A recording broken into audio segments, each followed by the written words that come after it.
Real coverage, real fans. Loss of Joe Alt, plus also Bobby Hart. Yikes.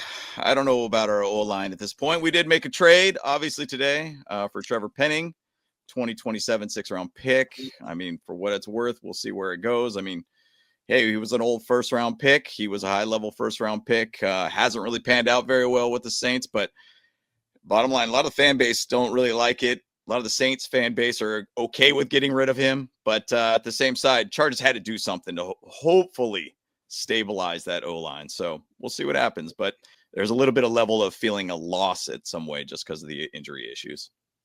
And you allude to this feeling of feeling like it was a loss because of those injuries. Just first off, what are your thoughts on the addition there of Trevor Penning? Do you feel like he can be a good enough staple for you guys with Joe Alt officially out for the rest of the season? And just looking at the fact that you guys start off the season super hot, you're one of the best teams in the league. You look like the Super Bowl favorite for the AFC, but now you're just barely squeaking out wins against some of these really lower tier teams in the Miami Dolphins and the Tennessee Titans. Where's your confidence level with the Chargers moving forward?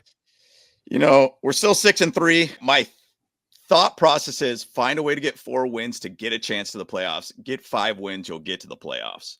And that's where my head's at with this. Now, I don't know, these next 2 games are against 2 playoff teams that are in the running at this point. You got to find a way to beat either those 2 games or find a way to split, at least if there's a tie situation late in the season. So going with a whole Trevor Penning pickup, Jim Harbaugh loves to have O-linemen who can move around up and down the line. You know, that's the thing with Penning's been. He's been a left guard, left tackle, a right tackle. He's basically been up and down the line. You know, that could also be a reason for we don't know where to put this guy on the O-line. We're trying to find a way where he could fit on this team somewhere or another, try to get this pick to work. Now, I did look a little bit at Penning and seeing kind of how he's been doing at left guard. Not necessarily a need at this point. It's more of a future need potentially if we walk away from Zion Johnson after this season. Maybe you could kind of fill him in at that point at the left guard position. But at left guard, he's only allowed 1 sack since week 5. He was out for the first 4 weeks. So, hey, I'll take that all day.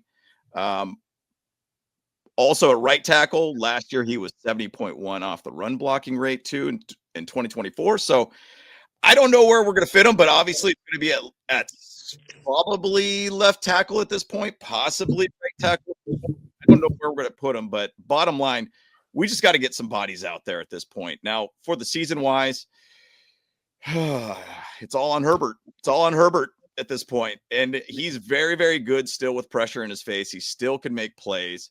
He's going to have to make a lot of plays with his legs at this point. You hope Amari Hampton will come back, which is not going to come back till the end of this month. So there's a lot to basically talk about how this season's going. But